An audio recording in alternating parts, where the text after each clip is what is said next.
ಯಾವ ರೀತಿಯಾಗಿ ಉಪವಾಸ ಮಾಡಿದ್ರು ಮೊದಲನೇದಾಗಿ ನಾವು ನೋಡಿಕೊಳ್ಳೋಣ. ಮತ್ತಾಯನ ಬರೆದ ಸುವಾರ್ತೆ 4ನೇ ಅಧ್ಯಾಯಕ್ಕೆ ನಿಮ್ಮ ಸತ್ಯವೇದವನ್ನು ತಿರುಗಿಸಿರಿ. ಆಗ ಯೇಸು ಸೈತಾನನಿಂದ ಶೋಧಿಸಲ್ಪಡುವುದಕ್ಕಾಗಿ ಆತ್ಮನು ಆತನನ್ನು ಅಡವಿಗೆ ಒಯ್ದನು. ಆತನು 40 ದಿನ ಹಗಲಿರುಳು ಉಪವಾಸವಿದ್ದು ತರುವಾಯ ಆತನಿಗೆ ಹಸಿವಾಯಿತು. ಹಲ್ಲೆಲೂಯಾ. ಮೊದಲನೇದಾಗಿ ನಾವು ಉಪವಾಸವನ್ನ ಮಾಡಬೇಕಾದ್ರೆ, ಉಪವಾಸ ಪ್ರಾರ್ಥನೆಯನ್ನು ನಾವು ಮಾಡಬೇಕಾದ್ರೆ ಮೊದಲನೇದಾಗಿ ನಮಗೆ ಸ್ಥಳ ಬಹಳ ಮುಖ್ಯವಾದದ್ದು. ಯಾವುದು ಮುಖ್ಯವಾದದ್ರಿ? ಸ್ಥಳ. ಯೇಸು ಕ್ರಿಸ್ತನು ಉಪವಾಸ ಮಾಡುವುದಕ್ಕೆ ಆಯ್ಕೆ ಮಾಡಿಕೊಂಡಿರುವಂತ ಸ್ಥಳ ಯಾವುದು? ಅಡವಿ. ಮೋಸೆ 40 ದಿನ ಹಗಲಿರುಳು ಉಪವಾಸ ಮಾಡುವುದಕ್ಕೆ ಆಯ್ಕೆ ಮಾಡಿಕೊಂಡು ಬಂದಿರುವಂತ ಸ್ಥಳ ಯಾವುದು? ಸೀನಾಯಿ ಬೆಟ್ಟ. ಅಂದ್ರೆ ನಾನು ಉಪವಾಸ ಮಾಡಿದಾಗ ನನಗೆ ಉತ್ತಮವಾದ ಒಂದು ಸ್ಥಳದಲ್ಲಿ, ಹಲ್ಲೆಲೂಯಾ, ದೇವರಿಗೂ ನನಗೂ ಕನೆಕ್ಟ್ ಆಗುವಂತ ರೀತಿಯಲ್ಲಿ ಒಂದು ಉತ್ತಮವಾದ ಸ್ಥಳವನ್ನ ಆಯ್ಕೆ ಮಾಡಿಕೊಂಡು ಆ ಸ್ಥಳದಲ್ಲಿ ನಾನು ಏನ್ ಮಾಡ್ಬೇಕಂದ್ರ ಉಪವಾಸ ಮಾಡಿ ನಾನು ಪ್ರಾರ್ಥಿಸಬೇಕು. ಹಲ್ಲೆಲೂಯಾ. ನೋಡ್ರಿ, ಸ್ಥಳ ಬಹಳ ಮುಖ್ಯವಾದದ್ದು. ಇವತ್ತು ನಾವು ಅನೇಕರು ಉಪವಾಸ ಮಾಡ್ತೇವೆ, ಆದ್ರೆ ದಿನನಿತ್ಯ ನಾವು ಮಾಡ್ತಕ್ಕಂಥ ಯಾವುದು ಒಂದು ಕೆಲಸನೂ ಅದರಲ್ಲಿ ಏನ್ ಮಾಡಂಗಿಲ್ಲ, ಕಡಿಮೆ ಮಾಡಂಗಿಲ್ಲ. ನಾವು ಉಪವಾಸ ಮಾಡಿದಾಗ ಯಾವುದೇ ರೀತಿಯಾದಂತ ಹೆಚ್ಚಿನ ಕೆಲಸಗಳನ್ನ ನಾವು ಇಟ್ಕೋಬಾರ್ದು. ಆಮೇಲೆ ನಾವು ಉಪವಾಸ ಮಾಡಿದಾಗ ಉತ್ತಮವಾದ ಒಂದು ಸ್ಥಳವನ್ನ ನಾವು ಏನ್ ಮಾಡ್ಬೇಕು, ಆಯ್ಕೆ ಮಾಡಿಕೊಳ್ಳಬೇಕು. ಆ ಸ್ಥಳ ಎಂಥದ್ದಾಗಿರ್ಬೇಕತ್ರಿ? ಮತ್ತಾಯನ ಬರೆದ ಸುವಾರ್ತೆ 6ನೇ ಅಧ್ಯಾಯ 6ನೇ ವಚನ ಓದ್ರಿ. ಮತ್ತಾಯ 6:6. ಏಕಾಂತವಾದ ಕೋಣೆಯೊಳಗೆ ಹೋಗಿ, ಆದರೆ ನೀನು ಪ್ರಾರ್ಥನೆ ಮಾಡಬೇಕಾದರೆ ನಿನ್ನ ಏಕಾಂತವಾದ ಕೋಣೆ ಒಳಗಡೆ ಹೋಗಿ ಬಾಗಿಲನ್ನ ಮುಚ್ಚಿಕೊಂಡು ಅಂತರಂಗದಲ್ಲಿ ಇರುವ ನಿನ್ನ ತಂದೆಗೆ ಪ್ರಾರ್ಥನೆ ಮಾಡು. ಯಾವ ಸ್ಥಳ ಅತ್ರಿ? ಏಕಾಂತವಾದ ಸ್ಥಳ. ಯಾವ ಸ್ಥಳ ರೀ? ಏಕಾಂತವಾದ ಸ್ಥಳ. ಹಲ್ಲೆಲೂಯಾ. ಯಾಕೆ ಏಕಾಂತವಾದ ಸ್ಥಳವನ್ನ ನಾವು ಆಯ್ಕೆ ಮಾಡಿಕೊಳ್ಳಬೇಕು? ಈಗ ನಿಮ್ಮ ಅಕ್ಕಪಕ್ಕದಲ್ಲಿ ಬೇರೆ ಏನಾದ್ರೂ ಒಂದು ಶಬ್ದ ಕೇಳಿದ್ರೆ ನಿಮಗೆ ಪ್ರಾರ್ಥನೆ ಕಡೆ ಮನಸ್ಸು ಹೋಗತಿ? ದೇವರಿಗೂ ನಿಮಗೂ ಕನೆಕ್ಟ್ ಆಕೈತಿ? ಇಲ್ಲ. ಯಾವ ಶಬ್ದವನ್ನ ಕೇಳ್ತೀವಲ್ಲ ಆ ಕಡೆ ನಮ್ಮ ಮನಸ್ಸು ಹೋಗಿ ಬಿಡ್ತೈತಿ. ಹಲ್ಲೆಲೂಯಾ. ಈಗ ನೋಡ್ರಿ, ಈ ವಾಕ್ಯ ಕೇಳುವಾಗ ಕೆಲವೊಬ್ರು ಕುಯ್ ಅಂದ್ರ ಶಬ್ದ, ನಮ್ಮ ಲಕ್ಷ್ಯ ಎಲ್ಲ ಆ ಕಡೆ ಹೋಗಿಬಿಡ್ತೈತಿ. ವಾಕ್ಯದ ಕಡೆ ನಮ್ಮ ಗಮನ ಇರಂಗಿಲ್ಲ. ಹಾಗಾದ್ರೆ ಪ್ರಾರ್ಥನೆ ಮಾಡಬೇಕಾದ್ರೂ ದೇವರಿಗೂ ನಮಗೂ ಕನೆಕ್ಟ್ ಆಗಬೇಕಾದ್ರೆ ಹಲ್ಲೆಲೂಯಾ ಏಕಾಂತವಾದ ಸ್ಥಳ ಇರಬೇಕು. ಅದಕ್ಕೆ ಯೇಸು ಕ್ರಿಸ್ತನು ಅಡವಿಯನ್ನ ಆಯ್ಕೆ ಮಾಡಿಕೊಂಡಿದ್ರು. ಆ ಅಡವಿಯಲ್ಲಿ ಯಾರು ಇರಲ್ಲ. ಅವ್ರು ಏಕಾಂತವಾಗಿ ಹೋಗಿ ಗಿಡದ ನೆರಳಿಗೆ ಕೂತ್ಕೊಂಡು ಅಲ್ಲಿ ಏನು ಮಾಡಿದ್ರು? ಪ್ರಾರ್ಥನೆ ಮಾಡಿದ್ರು. ಏಕಾಂತವಾದ ಸ್ಥಳ, ಅದು ಅರಣ್ಯವಾಗಿರ್ಬೋದು, ನಿಮ್ಮ ಹೊಲ ಆಗಿರ್ಬೋದು, ನಿಮ್ಮ ಮನೆ ಆಗಿರ್ಬೋದು, ಯಾವುದಾದ್ರೂ ಒಂದು ಸ್ಥಳದಲ್ಲಿ ಏಕಾಂತವಾಗಿ ಕುಳಿತು ನಾವು ಏನ್ ಮಾಡಬೇಕು? ಪ್ರಾರ್ಥನೆ ಮಾಡಬೇಕು. ನಾವು ಪ್ರಾರ್ಥನೆ ಮಾಡಿದ್ರೆ ಉಪವಾಸಕ್ಕೆ ಒಂದು ಅರ್ಥ ಇರ್ತೈತಿ. ಒಂದ್ ವೇಳೆ ನಾವು ಪ್ರಾರ್ಥನೆ ಮಾಡಲಿಲ್ಲ ಅಂದ್ರೆ ನಾವು ಉಪವಾಸ ಮಾಡಿದ್ರು ಎಲ್ಲದು ಏನಂದ್ರ ವ್ಯರ್ಥವಾದದ್ದು. ಹಲ್ಲೆಲೂಯಾ. ಏಕಾಂತವಾದ ಸ್ಥಳ. ಆ ಏಕಾಂತವಾದ ಸ್ಥಳದಲ್ಲಿ ಹೋಗಿ ಯೇಸು ಕ್ರಿಸ್ತನ್ ಏನ್ ಮಾಡಿದ್ರು? ಪ್ರಾರ್ಥನೆ ಮಾಡಿದ್ರು. ಅವರು ಏಕಾಂತವಾಗಿ ಹೋಗಿದಂತ ಸ್ಥಳ ಯಾವುದ್ರಿ? ಅಡವೆ. ಹಾಗಾದ್ರೆ ಇವತ್ತು ನೀವು ಉಪವಾಸ ಮಾಡಿದಿರಿ ಅಂತಂದ್ರ ಪ್ರಾರ್ಥನೆ ಮಾಡೋದಕ್ಕಾಗಿ ನೀವು ಒಂದು ಸ್ಥಳವನ್ನ ಏನ್ ಮಾಡ್ಬೇಕು? ಆಯ್ಕೆ ಮಾಡ್ಬೇಕು. ಯಾವ ರೂಮ್ನಲ್ಲಿ ಹೋಗಿ ನಾನು ಕೂತು ಪ್ರಾರ್ಥನೆ ಮಾಡ್ಲಾ, ಇಲ್ಲ ಮೇಲಂತಸ್ತಿನಲ್ಲಿ ಹೋಗಿ ನಾನು ಪ್ರಾರ್ಥನೆ ಮಾಡ್ಲಾ, ಇಲ್ಲ ಯಾವುದೋ ಒಂದು ಏಕಾಂತವಾದ ಸ್ಥಳ ನಮ್ಮ ಮನೆ ಹತ್ರ ಇದೆ ಅಲ್ಲಿ ಹೋಗಿ ನಾನು ಕೂತು ಪ್ರಾರ್ಥನೆ ಮಾಡ್ಲಾ. ಇದು ಮೊದಲ ನಿಮ್ಮ ಮೈಂಡ್ ಸೆಟ್ ನಿಮ್ಮಲ್ಲಿ ಇದು ಒಂದು ಏನಂದ್ರೆ ಇದು ತೀರ್ಮಾನ ಮೊದಲೇ ಇರ್ಬೇಕು. ನಾಳೆ ನಾನು ಉಪವಾಸ ಮಾಡ್ತೀನಿ ಅಂದ್ರೆ ಇವತ್ತಿನ ದಿನಾನು ಸ್ವಲ್ಪ ಕೆಲಸಗಳನ್ನ ಏನ್ ಮಾಡ್ಬೇಕು? ನಾನು ಕಡಿಮೆ ಮಾಡ್ಕೊಳ್ಬೇಕು, ಹಗುರು ಮಾಡ್ಕೊಳ್ಬೇಕು. ನಾಳಿನ ದಿನ ಸ್ವಲ್ಪ ಕೆಲಸ ಮಾಡಿ ಏನ್ ಮಾಡ್ಬೇಕು? ಜಾಸ್ತಿ ಏನ್ ಮಾಡ್ಬೇಕು? ನಾನು ಪ್ರಾರ್ಥನೆ ಮಾಡಬೇಕು. ಯಾರೊಂದಿಗೆ ಸಮಯ ಕಳಿಬೇಕು? ದೇವರೊಂದಿಗೆ ಸಮಯ ಕಳಿಬೇಕು. ನಾನು ಯಾವ ಉದ್ದೇಶಕ್ಕಾಗಿ ಉಪವಾಸ ಮಾಡಿದನೋ, ನನ್ನ ಏನೇನು ಸಮಸ್ಯೆಗಳಿದಾವೋ, ಅಥವಾ ಯಾವ ರೀತಿಯಾದ ನನ್ನ ಪಾಪದ ಜೀವಿತವಿದೆಯೋ ಅದೆಲ್ಲವನ್ನ ಕರ್ತನ ಮುಂದೆ ಅರಿಕೆ ಮಾಡಿ ಏಕಾಂತವಾಗಿ ನಾನು ಪ್ರಾರ್ಥನೆ ಮಾಡುವಾಗ ಅವಾಗ ಏನಂತಂದ್ರ ಕರ್ತನಿಗೂ ನನಗೂ ಅದೇನಂದ್ರ ಕನೆಕ್ಟ್ ಆಗುವಂಥದ್ದಾಗಿದೆ. ಅದಕ್ಕೆ ಸ್ಥಳ ಬಹಳ ಪ್ರಾಮುಖ್ಯವಾದಂಥದ್ದು. ಹಲ್ಲೆಲೂಯಾ. ಏಕಾಂತವಾದ ಸ್ಥಳದಲ್ಲಿ ಹೋಗಿ ನಾವು ಏನು ಮಾಡಬೇಕು? ಪ್ರಾರ್ಥಿಸಬೇಕು. ಸರಿ, ಎರಡನೇದಾಗಿ ನಾವು ನೋಡಿಕೊಳ್ಳೋಣ. ಅದೇ ಮತ್ತಾಯನ ಬರೆದ ಸುವಾರ್ತೆ 4ನೇ ಅಧ್ಯಾಯ 3-4ನೇ ವಚನವನ್ನ ಯಾರಾದರೂ ಒಬ್ಬರು ಓದ್ರಿ. 3-4ನೇ ವಚನ.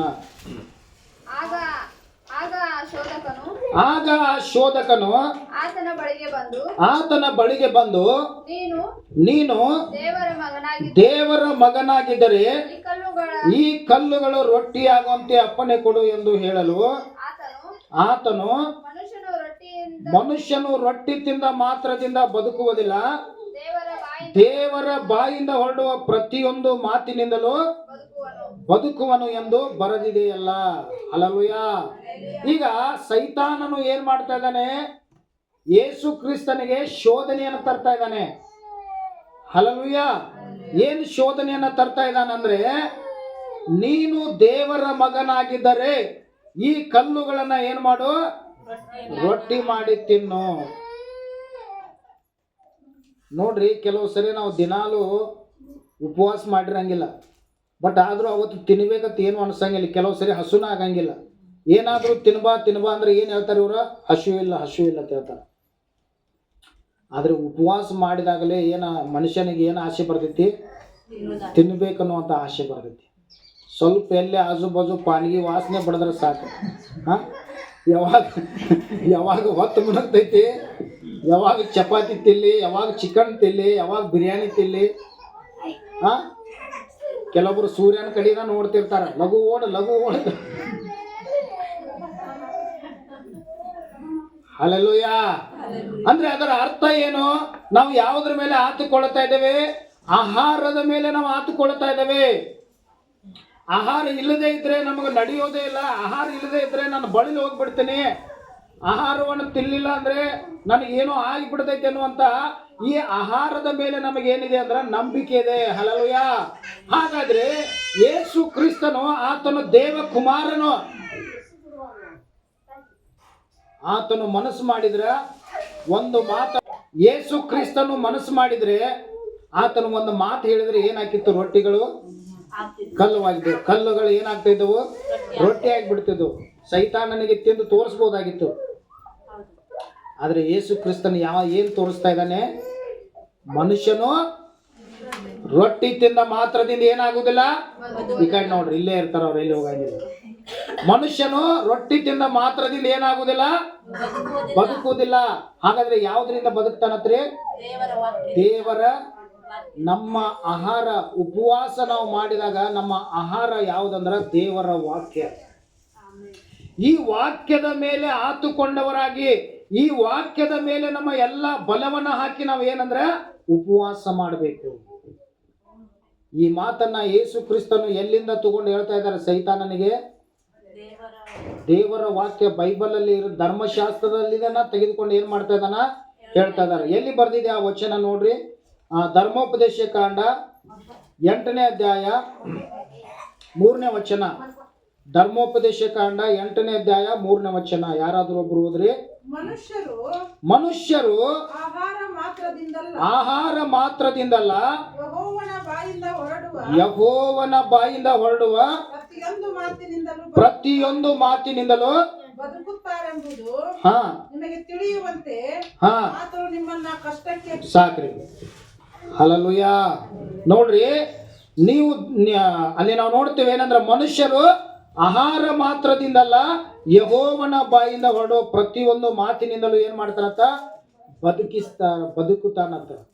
ಹಾಗಾದ್ರೆ ನಾನು ಉಪವಾಸ ಮಾಡಿದಾಗ ನನ್ನ ಆಹಾರ ಯಾವ್ದಾಗಬೇಕು? ದೇವರ ವಾಕ್ಯ. ಈ ಲೋಕದ ಆಹಾರ ತಿನ್ನೋದ್ರಿಂದ ಅಷ್ಟೇ ಮನುಷ್ಯನ ಹೊಟ್ಟೆ ತುಂಬುವುದಿಲ್ಲ. ದೇವರ ವಾಕ್ಯಗಳಿಂದಲೂ ನಮಗೆ ಏನಂದ್ರೆ ಆಹಾರದ ಬಲವನ್ನ ದೇವರ ವಾಕ್ಯದಲ್ಲಿ ಇಟ್ಟಿದ್ದಾನೆ. ಆ ವಾಕ್ಯದಿಂದ ನಮಗೆ ಆಹಾರ ಸಿಗುವಂತದಾಗಿದೆ. ಹಲ್ಲೆಲೂಯಾ. ಅದಕ್ಕೆ ನೋಡ್ರಿ, ಇನ್ನೊಂದು ವಚನದಲ್ಲಿ ಹೀಗೆ ಬರೆಯಲ್ಪಟ್ಟಿದೆ. ಕೀರ್ತನೆ 127 2ನೇ ವಚನದಲ್ಲಿ. ಕೀರ್ತನೆ 127 2ನೇ ವಚನ. ಯಾರಾದ್ರೂ ಒಬ್ರು ಓದ್ರಿ.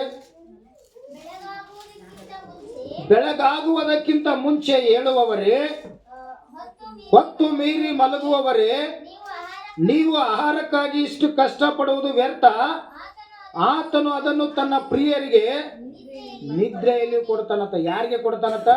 ಪ್ರಿಯರಿಗೆ.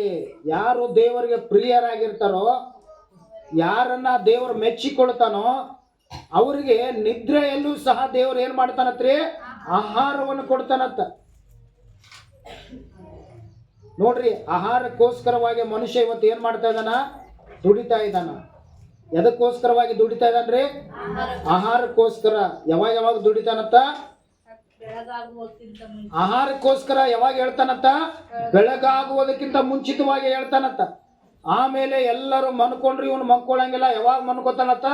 ಹೊತ್ತು ಮೀರಿ ಮನ್ಕೊಳ್ತಾನ. ಅಂದ್ರೆ ಅದರ ಅರ್ಥ ಏನಂದ್ರೆ ಆಹಾರಕ್ಕೋಸ್ಕರವಾಗಿ ಕೆಲಸ ಮಾಡೋದು.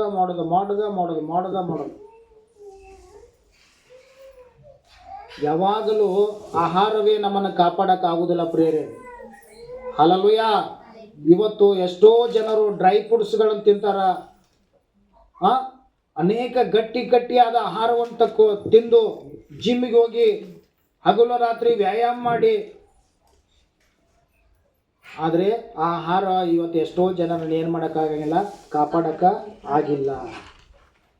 ಎಷ್ಟೇ ದೇಹದಲ್ಲಿ ಬಲಿಷ್ಠತನ ಬಂದರೂ ಈ ಲೋಕದ ಆಹಾರ ನಮ್ಮನ್ನು ಏನು ಮಾಡೋದಿಲ್ಲ, ಕಾಪಾಡಕ್ಕೆ ಆಗುವುದಿಲ್ಲ. ಹಾಗಾದ್ರೆ ಬದುಕಿಸುವಂಥದ್ದು ಯಾವುದು? ದೇವರ ವಾಕ್ಯ. ಅದಕ್ಕೆ ಯೇಸು ಕ್ರಿಸ್ತನ್ ಹೇಳ್ತಾರೆ, ದುಡೀರಿ, ಕೆಟ್ಟು ಹೋಗುವ ಆಹಾರಕ್ಕಾಗಿ ಏನ್ ಮಾಡಬೇಡ್ರಿ, ದುಡಿಬೇಡ್ರಿ, ನಿತ್ಯ ಜೀವಕ್ಕಾಗಿ ದುಡಿರಿ. ನೀವು ಕೊಡುವ ನೀರನ್ನ ಕುಡಿದರೆ ಮತ್ತೆ ತಿರುಗಿ ನೀರಡಿಕೆ ಆಗುತ್ತದೆ.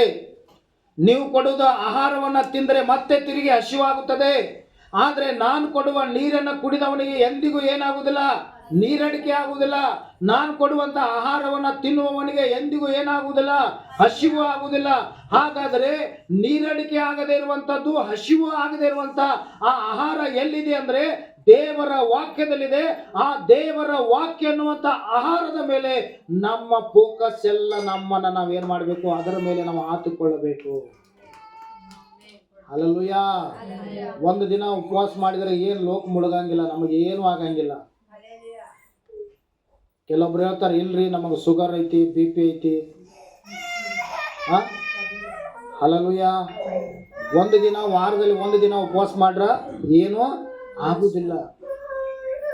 ಈ ನಾನು ಉಪವಾಸ ಮಾಡಬೇಕಾದ್ರೆ ನನ್ನ ಆಹಾರ ಯಾವುದು? ದೇವರ ವಾಕ್ಯ. ಹಾಗಾದ್ರೆ ಉಪವಾಸ ಮಾಡಿದಾಗ ಸೈತಾನನು ಏನ್ ಮಾಡ್ತಾನ? ಶೋಧನೆ ತರ್ತಾನ. ಹಲ್ಲೆಲೂಯಾ. ಇಲ್ಲಿ ಯೇಸು ಕ್ರಿಸ್ತನಿಗೆ ಏನು ಶೋಧನೆ ತಗೊಂಡು ಬಂದ? ಹಸಿವು ಆಗುವಂತೆ ಮಾಡಿದ. ಹಲ್ಲೆಲೂಯಾ. ನೋಡ್ರಿ, ಆತನಿಗೆ ಹಸಿವು ಆಗಿದೆ. ಈಗ ಒಂದು ವೇಳೆ ನನಗೆ ಹಸಿವು ಆಗೈತಿ, ಈ ಸೈತಾನನ ಹೇಳುವಂತ ಮಾತನ್ನು ಕೇಳಿ ತಕ್ಷಣ ಕಲ್ಲುಗಳನ್ನ ರೊಟ್ಟಿ ಮಾಡಿ ತಿಂದ್ರೆ ಈ ದೇವರ ವಾಕ್ಯ ಯೇಸು ಕ್ರಿಸ್ತನು ಮೀರಿದ ಹಾಗೆ ಆಗುತ್ತಿತ್ತು. ಹಲ್ಲೆಲೂಯಾ. ಹಾಗಾದ್ರೆ ಆತನಿಗೆ, ಸೈತಾನನಿಗೆ ಏನ್ ಮಾಡಿದ್ರು? ಯೇಸು ವಾಕ್ಯದ ಮೂಲಕವಾಗಿ ಆತನಿಗೆ ಏನ್ ಮಾಡಿದ್ರು? ಉತ್ತರವನ್ನ ಕೊಟ್ರು. ಹಾಗಾದ್ರೆ ಇವತ್ತು ನಾವು ಏನ್ ಹೇಳ್ಬೇಕು? ಸೈತಾನನಿಗೆ ಏನ್ ಹೇಳ್ಬೇಕು? ಹಲ್ಲೆಲೂಯಾ. ರೊಟ್ಟಿ ಚಪಾತಿ ತಿಂದ್ರೆ ಮಾತ್ರ ಮನುಷ್ಯ ಏನಾಗುವುದಿಲ್ಲ, ಬದುಕುವುದಿಲ್ಲ. ನನ್ನ ಕರ್ತನ ಬಾಯಿಂದ ಬಂದಂತ ಪ್ರತಿಯೊಂದು ಮಾತಿನಿಂದಲೂ ಮನುಷ್ಯ ಏನಾಗ್ತಾನ? ಬದುಕುತ್ತಾನೆ. ಹಲ್ಲೆಲೂಯಾ. ಹಾಗಾದ್ರೆ ದೇವರ ಹತ್ರ ನೀವು ಕೇಳಬೇಕು, ದೇವರೇ ಇವತ್ತು ಹಸಿವು ಆಗದಿರುವಂತ ಆಹಾರವನ್ನು ನನಗೆ ಕೊಡು. ಅದಕ್ಕೆ ನೋಡ್ರಿ, ಉಪವಾಸ ಮಾಡಿದಾಗ ಸ್ವಲ್ಪ ವಾಕ್ಯ ಓದಬೇಕು, ಏಕಾಂತವಾಗಿ ಕುಳಿತು ವಾಕ್ಯ ಓದಬೇಕು. ಆ ವಾಕ್ಯ ಓದಿ ನಾವು ಏನ್ ಮಾಡಬೇಕು? ಪ್ರಾರ್ಥಿಸಬೇಕು. ಹಲ್ಲೆಲೂಯಾ. ಸುಮ್ಮನೆ ಉಪವಾಸ ಮಾಡಿ ಏನು ಪ್ರಯೋಜನ ಆಗಬಾರ್ದು, ವ್ಯರ್ಥವಾಗಿ ನಮ್ಮ ಹೊಟ್ಟೆಯನ್ನು ಮರಗಿಸಬಾರ್ದು. ಉಪವಾಸ ಮಾಡಿದ್ರೆ ಅದಕ್ಕೆ ಏನಾದರೂ ಒಂದು ಅರ್ಥ ಇರಬೇಕು, ಏನಾದರೂ ಒಂದು ಬಿಡುಗಡೆ ಆಗಬೇಕು. ಹಲ್ಲೆಲೂಯಾ. ನಮ್ಮ ಜೀವಿತ ಬದಲಾಗಬೇಕು. ಆ ರೀತಿಯಾಗಿ ನಾವು ಏನ್ ಮಾಡಬೇಕು? ಉಪವಾಸವನ್ನ ಮಾಡಬೇಕು. ಹಲ್ಲೆಲೂಯಾ. ಎರಡನೇದಾಗಿ ನಾವು ಯಾವುದನ್ನ ಆತುಕೊಳ್ಬೇಕ್ರಿ? ದೇವರ ವಾಕ್ಯವನ್ನ ನಾವು ಆತ್ಕೊಳ್ಬೇಕು. ನಮ್ಮ ಆಹಾರ ಯಾವ್ದಾಗಿರ್ಬೇಕು? ದೇವರ ವಾಕ್ಯವೇ ನಮಗೆ ಏನಾಗಿರ್ಬೇಕು? ಆಹಾರವಾಗಿರ್ಬೇಕು. ಹಂಗಂತೇಳಿ ದೇವರ ವಾಕ್ಯನ ನಮಗೆ ಆಹಾರ ಆಗೈತಿ ಅಂತ ಹೇಳ್ಯಾರ ಪಾಸ್ಟರ್ ಅಂತೇಳಿ ಬೈಬಲ್ನಾಗ ದಿನ ಒಂದೊಂದು ಪೇಜ್ ಅರ್ಧ ತಿಂದಿರಿ. ಮತ್ತೆ ಅಂಥವ್ರು ಅದಾರಿ ಭಕ್ತರು ಕೆಲವೊಬ್ರು. ದೇವರ ವಾಕ್ಯನ ಆಹಾರವಾಗೈತಿ ಅಂತ ಗಪ್ರಿ ಅಂತ ಹೇಳಿಕೆಸಿಂದ ದಿನ ಒಂದೊಂದು ಪೇಜ್ ಹರ್ದಾರ್ದು ಏನ್ ಮಾಡೋದು? ತಿಂದು ಬಿಡೋದು. ಹಲ್ಲೆಲೂಯಾ. ತಿನ್ನುವುದಲ್ಲ, ಆ ವಾಕ್ಯವನ್ನ ನಾವೇನ್ ಮಾಡಬೇಕು? ಧ್ಯಾನಿಸಬೇಕು, ಅದನ್ನು ಓದಬೇಕು. ಅವಾಗ ಆ ವಾಕ್ಯದಲ್ಲಿರುವಂಥ ಶಕ್ತಿ ನಮ್ಮ ಒಳಗಡೆ ಹೊರಟು ಬರುತ್ತದೆ. ಹಲ್ಲೆಲೂಯಾ. ಹಾಗಾದ್ರೆ ನಾವು ಯಾವುದೇ ಕಾರಣಕ್ಕೂ ಆಹಾರದ ಮೇಲೆ ನಾವು ಆತುಕೊಳ್ಳಲೇಬಾರ್ದು. ನಾವು ಏನಾದರೂ ಆತುಕೊಂಡ್ರೆ ಯಾವುದ್ರ ಮೇಲೆ? ದೇವರ ವಾಕ್ಯದ ಮೇಲೆ ನಾವು ಆತುಕೊಳ್ಳಬೇಕು. ಅದೇ ನಮಗೆ ಆಹಾರವಾಗಿರಬೇಕು. ಅದಕ್ಕೆ ನಾವು ದೇವರ ವಾಕ್ಯವನ್ನೇ ನಾವು ಸೇವಿಸುವವರಾಗಿರ್ಬೇಕು. 4ನೇ ಅಧ್ಯಾಯ ಅದರ 6ನೇ ವಚನವನ್ನ ಯಾರಾದರೂ ಒಬ್ಬರು ಓದ್ರಿ.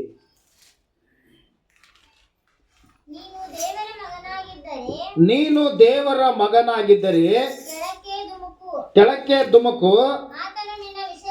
ಆತನು ನಿನ್ನ ವಿಷಯವಾಗಿ ತನ್ನ ದೂತರಿಗೆ ಅಪ್ಪಣೆ ಕೊಡುವನು. ನಿನ್ನ ಕಾಲು ಕಲ್ಲಿಗೆ ತಗಲದಂತೆ ಅವರು ನಿನ್ನ ಕೈಗಳಲ್ಲಿ ಎತ್ತಿಕೊಳ್ಳುವರು ಎಂಬುದಾಗಿ ಬರೆದಿದೆಯಲ್ಲ ಎಂದು ಹೇಳಿದನು. ಮುಂದೆ ಅದಕ್ಕೆ ಉತ್ತರ ನೋಡ್ರಿ.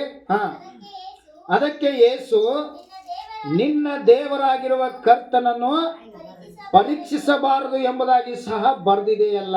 ಆಮೆನ್. ಎಲ್ಲರೂ ಲಕ್ಷ್ಯವಿಡ್ರಿ. ಈ ಕಡೆ ಇದು ಲಾಸ್ಟ್ ಪಾಯಿಂಟ್ ಮುಗಿಸ್ಬಿಡ್ತಾನೆ. ಹಲ್ಲೆಲೂಯಾ. जोर से बोलो, फिर से बोलो, ಹೇಳ್ಬಿಡ, ಅದನ್ನೊಂದು ಹೇಳ್ಬಿಡ. ಸಬ್ಸೆ ಬೋಲೋ. ಸಾರಿ ಅಂದ್ರೆ ಎಲ್ಲರೂ.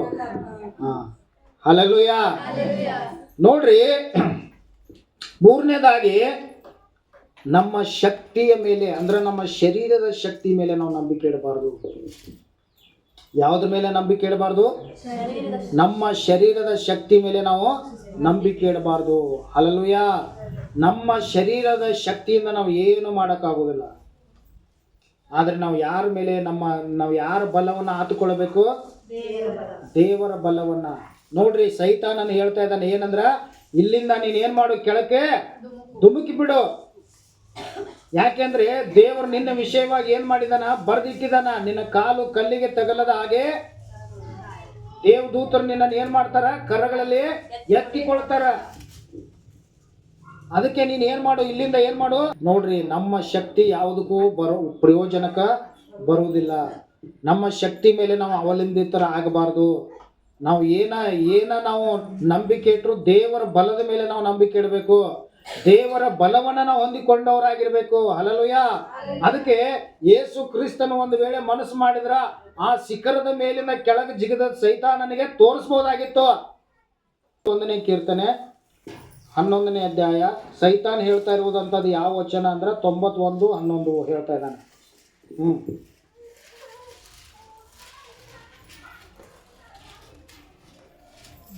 ನೀನು ಹೋಗುವಲ್ಲೆಲ್ಲ ನಿನ್ನನ್ನು ಕಾಯುವುದಕ್ಕೆ ಆತನು ನಿನ್ನ ವಿಷಯವಾಗಿ ತನ್ನ ದೂತರಿಗೆ ಅಪ್ಪಣೆ ಕೊಡುವನು. ನಿನ್ನ ಕಾಲು ಕಲ್ಲಿಗೆ ತಗಲದಂತೆ. ಇದನ್ನ ಯಾರು ಹೇಳ್ಕೊಡ್ತಾ ಇದಾರೆ? ಇದನ್ನ ಸೈತಾನ್ ಹೇಳ್ಕೊಡ್ತಾ ಇದ್ದಾನೆ. ಹಾಗಾದ್ರೆ ಈಗ ಸೈತಾನನಿಗೆ ಉತ್ತರ ಕೊಡಬೇಕು. ಎಲ್ಲಿಂದ ಕೊಡಬೇಕು? ವಾಕ್ಯದಿಂದಲೇ ಕೊಡಬೇಕು. ಯಾರು ಕೊಡಬೇಕು? ಯೇಸು ಕ್ರಿಸ್ತನು ಕೊಡಬೇಕು. ಎಲ್ಲಿಂದ? ಯೇಸು ಕ್ರಿಸ್ತನು ವಾಕ್ಯದ ಮೂಲಕವಾಗಿ ಆತನಿಗೆ ಉತ್ತರ ಕೊಡ್ತಾ ಇದ್ದಾನೆ. ನೋಡ್ರಿ, ಧರ್ಮೋಪದೇಶ ಕಾಂಡ 6ನೇ ಅಧ್ಯಾಯ ಅದರ 16-17ನೇ ವಚನವನ್ನ ಯಾರಾದ್ರೂ ಒಬ್ಬರು ಓದ್ರಿ. ನೀವು ಮನಸ್ಸದಲ್ಲಿ ಚೆನ್ನಾಗಿ ಓದ ಯವ್ವ, ಚಸ್ಮಾರಿ ಕೊಡು ನನ್ನ. ನೀವು ಮನಸ್ಸದಲ್ಲಿ ನಿಮ್ಮ ದೇವರಾದ ಯೆಹೋವನನ್ನು ಪರೀಕ್ಷಿಸಿದಂತೆ ಇನ್ನು ಮುಂದೆ ಮಾಡಬೇಡಿರಿ. ನಿಮ್ಮ ದೇವರಾದ ಯೆಹೋವನು ನಿಮಗೆ ನೇಮಿಸಿದ ನಿರ್ಣಯಗಳನ್ನು ಅನುಸರಿಸಬೇಕು. ಆಮೆನ್. ಹಲ್ಲೆಲೂಯಾ. ಅಂದ್ರೆ ನಿಮ್ಮ ದೇವರನ್ನ ನೀವು ಏನ್ ಮಾಡ್ಬೇಡ್ರಿ? ಪರೀಕ್ಷಿಸಬೇಡ್ರಿ ಅಂತೇಳಿ ಎಲ್ಲಿ ಬರ್ದಿದೆ? ಇಲ್ಲಿ ಬರ್ದಿದೆ. ಇದನ್ನ ಯೇಸು ಕ್ರಿಸ್ತನ್ ಏನ್ ಮಾಡ್ತಾ ಇದ್ದಾನೆ? ಸೈತಾನನಿಗೆ ಉತ್ತರ ಕೊಡ್ತಾ ಇದ್ದಾನೆ. ಹಲ್ಲೆಲೂಯಾ.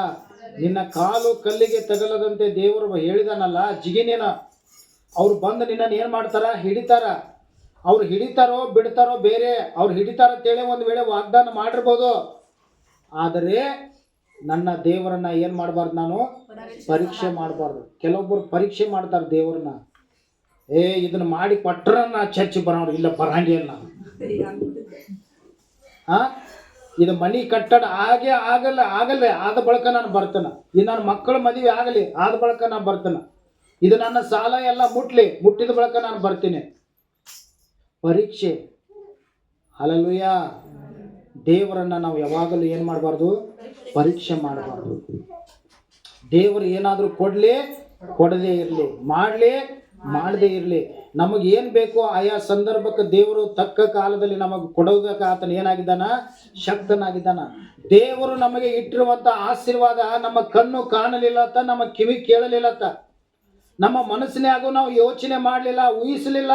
ಅಂತ ಆಶೀರ್ವಾದಗಳನ್ನು ದೇವರು ನಮ್ಮ ಜೀವಿತದಲ್ಲಿ ಇಟ್ಟಿದ್ದಾನ್ರಿ. ಹಲ್ಲೆಲೂಯಾ. ಹಾಗಾದ್ರೆ ಯಾವಾಗಲೂ ನನ್ನ ಕುರಿತು ಒಳ್ಳೆಯದನ್ನೇ ಯೋಚಿಸುವಂತ ದೇವರು, ನನಗಾಗಿ ಒಳ್ಳೆಯದನ್ನೇ ಮಾಡುವಂತ ದೇವರು, ನಾನು ಹುಟ್ಟುವುದಕ್ಕಿಂತಲೂ ನನಗೋಸ್ಕರವಾಗಿ ಶಿಲುಬೆ ಮೇಲೆ ಜಡಿಯಲ್ಪಟ್ಟಂತ ದೇವರು, ನಾನು ಇನ್ನೂ ತಾಯಿಯ ಗರ್ಭದಲ್ಲಿರುವಾಗಲೇ ನನ್ನನ್ನು ನೋಡಿದಂತ ದೇವರು. ಹಲ್ಲೆಲೂಯಾ. ಆ ದೇವರನ್ನ ನಾನು ಏನು ಮಾಡಬಾರ್ದು? ಪರೀಕ್ಷೆ ಮಾಡಲೇಬಾರದು. ಇವತ್ತು ಸಹೋದರಿಯರು ಒಂದು ಸಾಕ್ಷಿ ಹೇಳಿದರು. ನಾವು ಗಾಡಿ ತೆಗೆದುಕೊಳ್ಬೇಕಾದ್ರೆ ನಮ್ಮ ಹತ್ರ ಏನಿರಲಿಲ್ಲ, ₹1 ಇರಲಿಲ್ಲ. ಆ ಗಾಡಿ ನಾವು ತೆಗೆದುಕೊಳ್ತೀವಿ ಅಂತೇಳಿ ಮನಸ್ಸಿನಲ್ಲಿ ಅವರು ವಿಚಾರ ಮಾಡಿಲ್ಲ.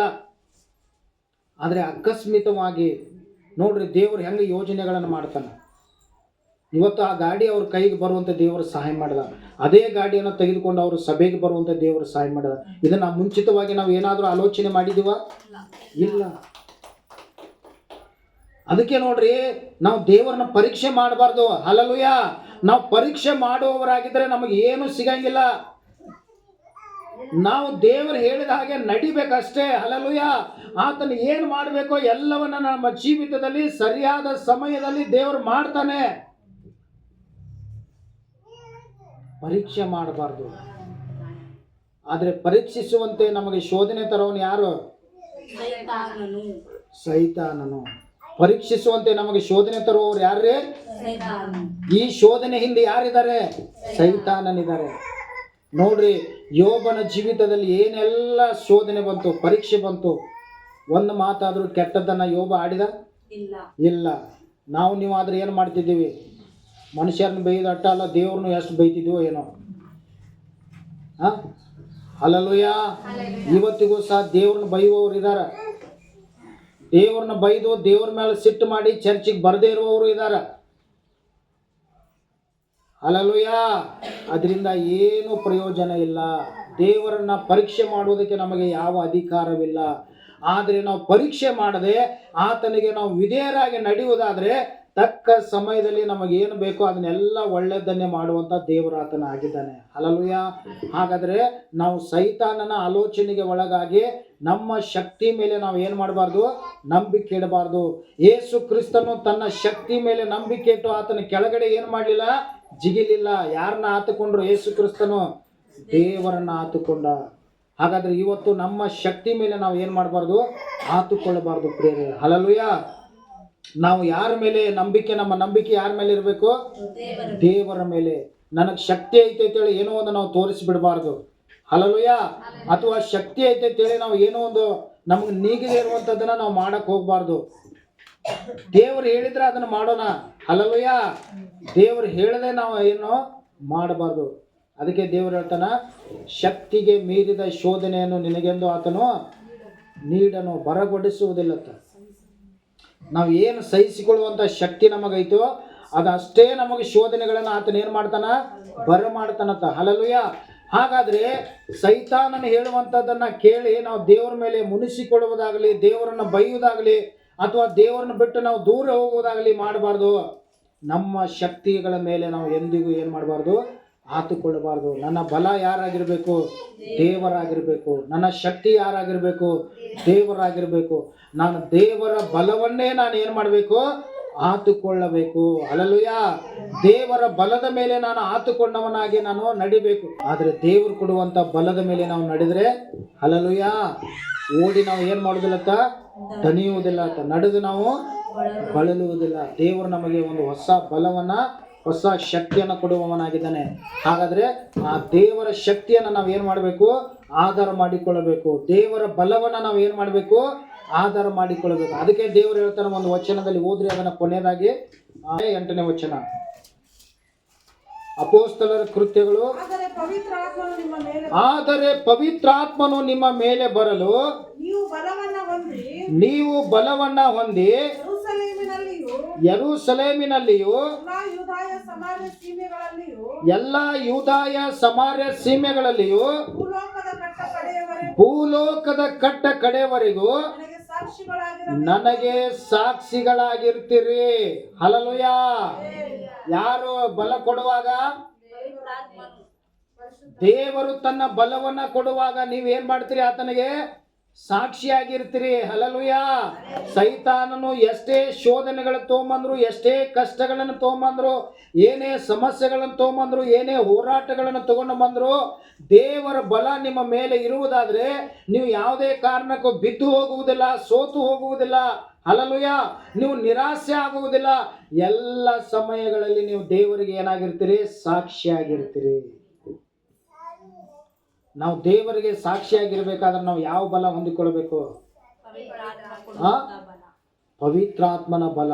ಅದು ದೇವರ ಆತ್ಮನ ಬಲವನ್ನ ನಾವು ಹೊಂದಿಕೊಳ್ಳಬೇಕು. ಹಲ್ಲೆಲೂಯಾ. ಒಂದು ವೇಳೆ ನಮ್ಮ ಬಲದ ಮೇಲೆ ನಾವು ನಂಬಿಕೆ ಇಟ್ಟು ಮಾಡೋದಾದ್ರೆ, ನಮ್ಮ ಸ್ವಂತ ಶಕ್ತಿ ಮೇಲೆ ನಾವು ನಂಬಿಕೆ ಇಟ್ಟು ಮಾಡೋದಾದ್ರೆ, ಹಲ್ಲೆಲೂಯಾ, ನಮ್ಮ ಬಲ ಏನಾಗ್ತೈತೆ ಅಂದ್ರೆ ಕುಂದಿ ಹೋಗುವಂಥದ್ದಾಗಿದೆ. ನಮ್ಮ ಶಕ್ತಿ ಕುಂದಿ ಹೋಗುವಂಥದ್ದಾಗಿದೆ. ಆದರೆ ದೇವರ ಶಕ್ತಿ ಹಂಗಲ್ಲ, ದೇವರ ಬಲ ಹಂಗಲ್ಲ. ಹಲ್ಲೆಲೂಯಾ. ದೇವರ ಬಲ ನಮ್ಮ ಮೇಲೆ ಇರುವುದಾದ್ರೆ ನಾವು ಏನೆಲ್ಲ ಮಾಡಲು ಸಾಧ್ಯ. ಅದಕ್ಕೆ ನಾವು ಯಾರ ಬಲವನ್ನು ಹೊಂದಿಕೊಳ್ಳಬೇಕು? ದೇವರ ಬಲವನ್ನ. ದೇವರನ್ನ ನಾವು ಏನು ಮಾಡಬಾರ್ದು? ಪರೀಕ್ಷೆ ಮಾಡಬಾರ್ದು. ಆತನ ಬಲ ಇದ್ರೆ ಸಾಕು ನಮಗೆ. ಹಲ್ಲೆಲೂಯಾ. ನಾವು ಏನು ಮಾಡ್ತೀವಿ? ಆತನಿಗೆ ಸಾಕ್ಷಿಗಳಾಗಿರ್ತೀವಿ. ಏನೇ ಇರಲಿ, ಏನೇ ಬರಲಿ. ನೋಡ್ರಿ, ಯೋಬನಿಗೆ ಅಷ್ಟೆಲ್ಲ ಕಷ್ಟಗಳು, ಶೋಧನೆಗಳನ್ನು ತೆಗೆದುಕೊಂಡು ಬಂದರು. ಯೋಬನಿಗೆ ದೇವರು ಯಾವ ಬಲ ಕೊಟ್ಟಿದ್ರು? ತನ್ನ ಬಲ ಕೊಟ್ಟರು. ಅವನ್ನೆಲ್ಲವನ್ನ ಸಹಿಸಿಕೊಳ್ಳುವಂತೆ ಅವನನ್ನು ಏನು ಮಾಡಿದ್ರು? ಬಲಪಡಿಸಿದ್ರು. ಹಲ್ಲೆಲೂಯಾ.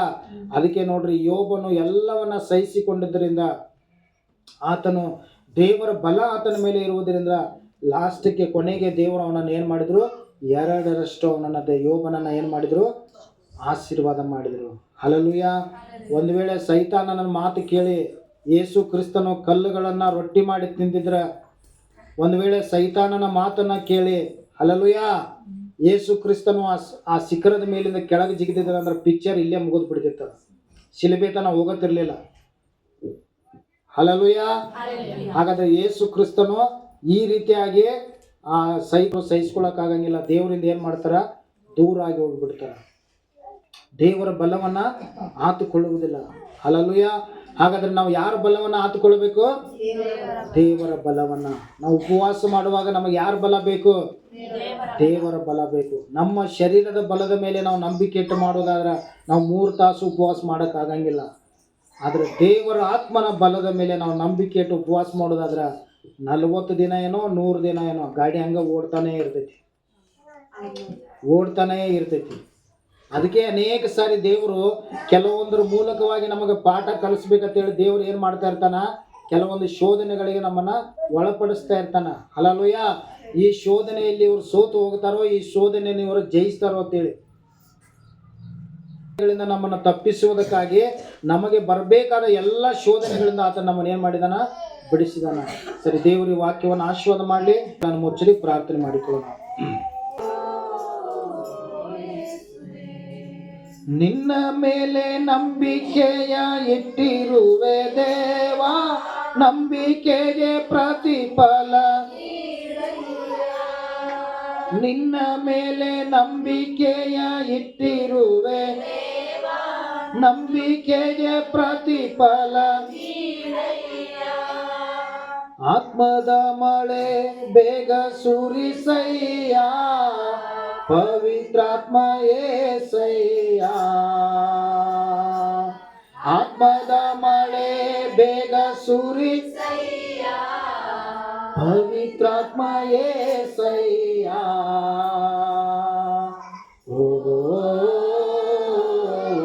ಯೇಸುವೇ, ಓ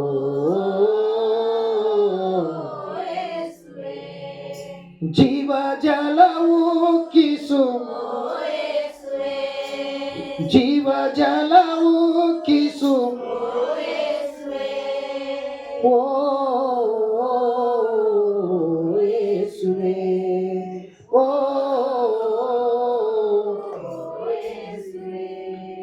ಎಲ್ಲಿ ಸಿಗಲಾರದಂತ ಜೀವವುಳ್ಳ ರೊಟ್ಟಿ ನೀನೇ ಎಂದು ಈಗ ತಿಳಿದಿರುವೆ.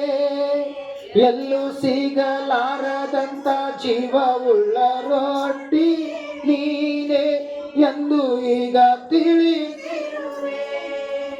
ಅದಕ್ಕಾಗಿಯೇ ತೊರೆಯುವೆನೋ, ನಿರಾಸೆಗೊಳಿಸದಿರು. ಅದಕ್ಕಾಗಿಯೇ ತೊರೆಯುವೆನೋ, ನಿರಾಸೆಗೊಳಿಸದಿರು. ಓ ಯೇಸುವೇ, ಓ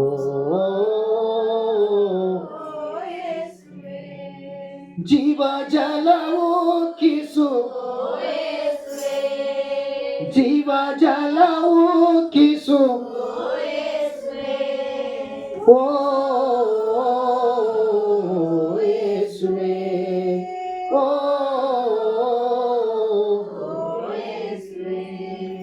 ಸತ್ತು ಹೂಣಲ್ಪಟ್ಟು ಮರಣವ ಜಯಿಸಿರುವೆ.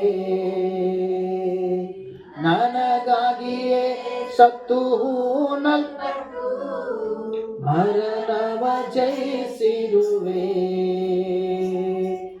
ಓ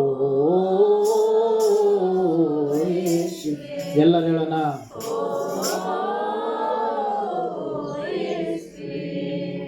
ಜೀವ ಜಲವು ಕಿಸು, ಜೀವ ಜಲವು ಕಿಸು. ಓ ಯೇಸುವೇ, ಓ ಯೇಸುವೇ, ಓ ಯೇಸುವೇ, ಓ. ಹೌದಪ್ಪ ಕರ್ತನೆ, ಜೀವ ಜಲ ಉಕ್ಕಿಸುವ ಕರ್ತನು ನೀನು. ನೀನು ಕೊಡುವ ನೀರನ್ನು ಕುಡಿಯುವವನಿಗೆ ಎಂದಿಗೂ ನೀರಡಿಕೆ ಆಗುವುದಿಲ್ಲ ಕರ್ತನೆ. ನೀನು ಕೊಡುವ ಆಹಾರವನ್ನು ಸೇವಿಸುವವನು ನಿತ್ಯ ಜೀವಿಸುವವನಾಗಿದ್ದಾನಪ್ಪ. ಹೌದು ರಾಜ್ಯ, ಈ ಲೋಕದ ಆಹಾರದ ಮೇಲಾಗಲಿ ಕರ್ತನೆ, ನಮ್ಮ ಸ್ವಂತ ಜ್ಞಾನದ ಮೇಲಾಗಲಿ, ನಮ್ಮ ಸ್ವಂತ ಬಲದ ಮೇಲಾಗಲಿ ಕರ್ತನೆ, ನಾವು ನಂಬಿಕೆ ಇಡದಂತೆ ಕರ್ತನೆ, ನಮ್ಮ ಪೂರ್ಣ ವಿಶ್ವಾಸಕ್ಕೆ ನೀನೇ ಆಧಾರನಾಗಿದೆಯಪ್ಪ ದೇವರೇ. ನಮ್ಮ ಎಲ್ಲ ನಂಬಿಕೆಗೆ ನೀನು ಆಧಾರನಾಗಿದೆಯಪ್ಪ. ನಿನಗೆ ಸ್ತೋತ್ರ. ನಮ್ಮನ್ನ ಎಲ್ಲ ಶೋಧನೆಯಿಂದ ತಪ್ಪಿಸಲು ನಿನ್ನ ಶಕ್ತನಾಗಿದೆಯಾ. ನಮ್ಮ ಕಣ್ಣು ಕಾಣಲಿಲ್ಲ, ನಮ್ಮ ಕಿವಿ ಕೇಳಲಿಲ್ಲ, ನಮ್ಮ ಮನಸ್ಸಿನಲ್ಲಿ ನಾವು ಊಹಿಸಲಿಲ್ಲ ಅಷ್ಟೊಂದು ಕೃಪೆಯನ್ನ, ಅಷ್ಟೊಂದು ಆಶೀರ್ವಾದಗಳನ್ನ ನೀನು ನಮಗೆ ದಯಪಾಲಿಸುವಂತ ದೇವರಾಗಿದೆಯಾ. ಯೇಸುವೇ, ನಾವು ನಿನ್ನನ್ನೇ ದೃಷ್ಟಿಸುವವರಾಗಿದ್ದೇವೆ, ನಿನ್ನ ಶಿಲುಬೆಯನ್ನೇ ನಾವು ದೃಷ್ಟಿಸುವವರಾಗಿದ್ದೇವೆ ಕರ್ತನೆ. ನಮ್ಮ ಎಲ್ಲ ಆಧಾರವು ನೀನೇ ಆಗಿದೆಯಪ್ಪ. ನನಗೆ ಸ್ತೋತ್ರ. ಹೌದು ಕರ್ತನೆ, ಗಡಿಬಿಡಿಯಲ್ಲಿ ನಾನು ಸಿಕ್ಕಾಕೊಳ್ಳಬಾರ್ದಪ್ಪ. ಮರಿಯಳ ಹಾಗೆ ನಿನ್ನ ಪಾದದಲ್ಲಿ ಕುಳಿತು ನಿನ್ನ ಸ್ವರವನ್ನ ಕೇಳಿ ನಿನ್ನ ಸನ್ನಿಧಿಯಲ್ಲಿ ಪ್ರಾರ್ಥಿಸಿ ಆಶೀರ್ವಾದಗಳನ್ನು ಹೊಂದಿಕೊಳ್ಳೋದಕ್ಕೆ ನನಗೆ ಸಹಾಯ ಮಾಡಿ. ಇವತ್ತು ಕೊಟ್ಟಂತ ಎಲ್ಲ ವಾಕ್ಯಗಳಿಗಾಗಿ ನಾವು ಸ್ತೋತ್ರ ಮಾಡುತ್ತೇವೆ ಕರ್ತನೆ. ಈ ವಾಕ್ಯಗಳ ಮೂಲಕವಾಗಿ ನೀವು ನಮ್ಮ ಜೊತೆಲಿ ಮಾತನಾಡಿದಕ್ಕಾಗಿ ಸ್ತೋತ್ರ. ಎಲ್ಲ ಮಹಿಮೆ ನಿನಗೆ ಸಲ್ಲಲಿ. ಯೇಸು ನಾಮದಲ್ಲಿ ಪ್ರಾರ್ಥಿಸಿ ಬೇಡುತ್ತೇವೆ ಪರಲೋಕದ ಸ್ವರ್ಗೀಯ ತಂದೆಯೇ, ಆಮೇನ್, ಆಮೇನ್. ಹಲ್ಲೆಲೂಯಾ. ದೇವರು ಈ ವಾಕ್ಯವನ್ನು ಆಶೀರ್ವಾದ ಮಾಡಲಿ.